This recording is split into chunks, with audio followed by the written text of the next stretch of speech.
All right, what's going on, guys? Today I'm going to give you a very simple overview of what creatine is and how it works in the body.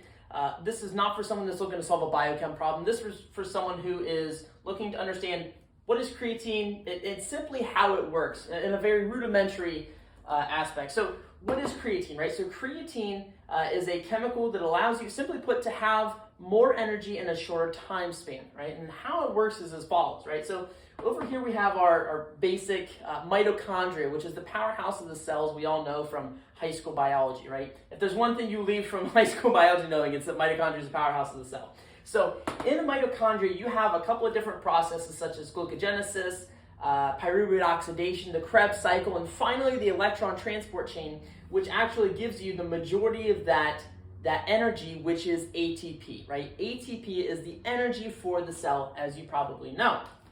So, what is ATP? ATP is adenosine triphosphate. So there are 3 phosphate linkages on the end of this singular ATP, right?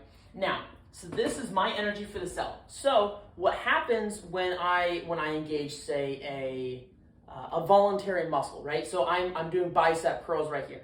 Now, if I'm doing bicep curls, my body says, hey, the cells say, hey, we need energy. So this ATP, the cell uses one of these phosphate linkages off the end, and it becomes ADP, or adenosine diphosphate. There's also adenosine monophosphate, which would just be simply one linkage on the end, but we're not going to go there today. Today, we're going from ATP to ADP. Now, here's where creatine comes into this game, right? So creatine comes into the mitochondria of the cell, and through a couple of different biochemical processes, comes out as PCR, right? So, or phosphocreatine is what we're going to use that as, right? So this phosphocreatine now comes out, and you have all of these ATP, everywhere in the cell. They've now become ADP, and the phosphocreatine has a much better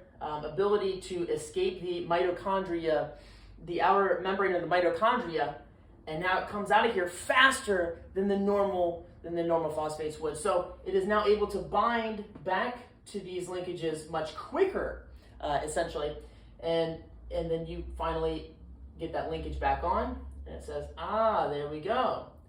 Now I have ATP again. So you went from ADP, it is now ATP. Now you have more ATP in the cell, and that ATP can be used as energy. So this is not steroids. This is not altering your cell's DNA or anything like that. There's a lot of misconceptions around what creatine actually is, but simply put, it's just a way to get more energy into the cell quicker. This is something that is naturally occurring. Actually, in your body, you produce your own creatine. You have a little bit of creatine produced in the liver and the kidneys. There's actually creatine in meat, but unfortunately, you would have to take about 3 pounds. You would have to eat about 3 pounds of beef to equal about 5 grams of creatine, which is determined to be, for most people, the optimal efficacious dosage for this process to be essentially optimized, right? So we can have 3 pounds of meat per day, or we can take 5 grams of creatine, which is why most people opt to take just a supplementation version of creatine. So like I said, this is a naturally occurring thing in your body. This is all happening in your body. We're just speeding up that process by introducing more artificial creatine into the body and making ATP much quicker. So that's it, guys.